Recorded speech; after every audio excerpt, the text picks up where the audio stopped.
চৰকাৰে মূল কথাবিলাকতে অহা নাই। মইতো কৈছোঁ যে খোৱা বোৱা আপোনাৰ সেইখিনি বাৰু হ'ব, মানুহে দিছে, অজস্ৰ মানুহ গৈছে, প্ৰত্যেকটো মানুহে হৃদয়েৰে দিছে। কিছুমান দুঘৰ তিনিঘৰ মানুহে নিজৰে খাবলৈ নাই, গোটেই মানুহখিনিয়ে টৌত আপোনাৰ বনাই পেলি ওচৰৰ মানুহক খুৱাইছে। পাৰ্মানেণ্টলি এই মানুহখিনিক সহায় কৰিবৰ কাৰণে কমোতো কিমানকৈ লাগে এছেছমেণ্টটো কৰিব মই নকওঁ। এজন এজন মানুহৰ গাড়ী ঘোঁৰা বিচৰা পৰ্যন্ত নাই, এখন খোৱাৰ পাত্ৰ এটা নাইকিয়া, সেই বস্তুবিলাকটো আপোনাৰ কৰিবৰ কাৰণে এছেছমেণ্ট এটা কৰিব লাগিব। জিৰণি ল'বলৈ ক'বতো জিৰণি ক'ত, ঘৰটোৱে নাই তেওঁলোকৰ থাকিবৰ কাৰণে, ৰাস্তাটোতো নাই। অন্ততঃ 20 লাখ টকাকেতো তেওঁলোকে পালে অকণমান সকাহ পাব, কিন্তু এইখিনি পাবৰ কাৰণে কিমান টকা লাগিব, ক'ৰ পৰা আনিব আমিও বুজা উচিত, আমিও বুজিম। কিন্তু এছেছমেণ্টটো চৰকাৰে কৰিব। তেওঁলোকৰ মেচিনেৰী আছে, তেওঁলোকৰ একেবাৰে মণ্ডলৰ পৰা আৰম্ভ কৰি ডিচিলৈকে আছে। এই গোটেইখিনি ক্ষিপ্ৰগতিৰে কৰি চৰকাৰে ৰাইজক এখন ছবি দাঙি ধৰক যে এইখিনি মানুহক এনেকৈ সহায় কৰিম আমি। এতিয়া যদি অকল আপোনাৰ স্পৰ্শকাতৰ কেইটামান কথা কৈ পেলাই যদি সহায় কৰা দেখায়, মই ভাবোঁ যে এইখিনি আন্তৰিকতা নথকা এটা সহায় হ'ব। যদি সঁচাকৈ এই বেমাৰটো ঠিক কৰিব বিচাৰে, ৰাইজে বুজাকৈ মানুহখিনিক অকণমান সহায় কৰিলে ভাল হয়। মুখ্যমন্ত্ৰী ডাঙৰীয়াক এই সময়খিনিত মই বিনম্ৰতাৰে এই কথাখিনি ৰাইজক ছবিখন দাঙি ধৰিব বিচাৰিছোঁ যে সঁচাকৈ কিমান মানুহ ইয়াৰ দ্বাৰা আক্ৰান্ত হৈছে, কিমান ঘৰ একেবাৰে নাইকিয়া হৈ গৈছে, কিমান ঘৰ অলপকৈ আপোনাৰ বেয়া হৈছে, কিমান ল'ৰা ছোৱালী ইয়াৰ দ্বাৰা আপোনাৰ আক্ৰান্ত হৈছে, সেইসকলক কেনেকৈ আপোনাৰ কি পৰীক্ষা হ'ব, যাৰ যি পৰীক্ষাত সেইখিনি হৈছে।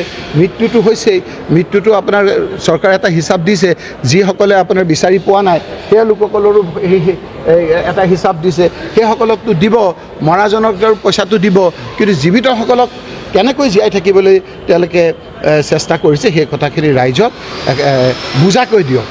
নুবুজাকৈ নহয়, কিমান আপোনাৰ ঘৰ হৈছে আৰু মানুহখিনিক কেনেকৈ সহায় কৰিব। চৰকাৰে মূল কথাবিলাকতে অহা নাই। মইতো কৈছোঁ যে খোৱা বোৱা আপোনাৰ সেইখিনি বাৰু হ'ব, মানুহে দিছে, অজস্ৰ মানুহ গৈছে, প্ৰত্যেকটো মানুহে হৃদয়েৰে দিছে। কিছুমান দুঘৰ তিনিঘৰ মানুহে নিজৰে খাবলৈ নাই, গোটেই মানুহখিনিয়ে টৌত আপোনাৰ বনাই পেলি ওচৰৰ মানুহক খুৱাইছে। পাৰ্মানেণ্টলি এই মানুহখিনিক সহায় কৰিবৰ কাৰণে কমোতো কিমানকৈ লাগে এছেছমেণ্টটো কৰিব মই নকওঁ। এজন এজন মানুহৰ গাড়ী ঘোঁৰা বিচৰা পৰ্যন্ত নাই, এখন খোৱাৰ পাত্ৰ এটা নাইকিয়া, সেই বস্তুবিলাকটো আপোনাৰ কৰিবৰ কাৰণে এছেছমেণ্ট এটা কৰিব লাগিব। জিৰণি ল'বলৈ ক'বতো জিৰণি ক'ত, ঘৰটোৱে নাই তেওঁলোকৰ থাকিবৰ কাৰণে, ৰাস্তাটোতো নাই। অন্ততঃ 20 লাখ টকাকেতো তেওঁলোকে পালে অকণমান সকাহ পাব, কিন্তু এইখিনি পাবৰ কাৰণে কিমান টকা লাগিব, ক'ৰ পৰা আনিব আমিও বুজা উচিত, আমিও বুজিম। কিন্তু এছেছমেণ্টটো চৰকাৰে কৰিব। তেওঁলোকৰ মেচিনেৰী আছে, তেওঁলোকৰ একেবাৰে মণ্ডলৰ পৰা আৰম্ভ কৰি ডিচিলৈকে আছে।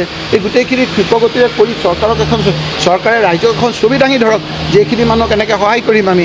এতিয়া যদি অকল আপোনাৰ স্পৰ্শকাতৰ কেইটামান কথা কৈ পেলাই যদি সহায় কৰা দেখায়, মই ভাবোঁ যে এইখিনি আন্তৰিকতা নথকা এটা সহায় হ'ব। যদি সঁচাকৈ এই বেমাৰটো ঠিক কৰিব বিচাৰে, ৰাইজে বুজাকৈ মানুহখিনিক অকণমান সহায় কৰিলে ভাল হয়। মুখ্যমন্ত্ৰী ডাঙৰীয়াক এই সময়খিনিত মই বিনম্ৰতাৰে এই কথাখিনি ৰাইজক ছবিখন দাঙি ধৰিব বিচাৰিছোঁ যে সঁচাকৈ কিমান মানুহ ইয়াৰ দ্বাৰা আক্ৰান্ত হৈছে, কিমান ঘৰ একেবাৰে নাইকিয়া হৈ গৈছে, কিমান ঘৰ অলপকৈ আপোনাৰ বেয়া হৈছে, কিমান ল'ৰা ছোৱালী ইয়াৰ দ্বাৰা আপোনাৰ আক্ৰান্ত হৈছে, সেইসকলক কেনেকৈ আপোনাৰ কি পৰীক্ষা হ'ব, যাৰ যি পৰীক্ষাত সেইখিনি হৈছে। মৃত্যুটো হৈছেই, মৃত্যুটো আপোনাৰ চৰকাৰে এটা হিচাপ দিছে, যিসকলে আপোনাৰ বিচাৰি পোৱা নাই সেই লোকসকলৰো এটা হিচাপ দিছে, সেইসকলকতো দিব, মৰাজনক পইচাটো দিব, কিন্তু জীৱিতসকলক কেনেকৈ জীয়াই থাকিবলৈ তেওঁলোকে চেষ্টা কৰিছে সেই কথাখিনি ৰাইজক বুজাকৈ দিয়ক। নুবুজাকৈ নহয়, কিমান আপোনাৰ ঘৰ হৈছে আৰু মানুহখিনিক কেনেকৈ সহায় কৰিব।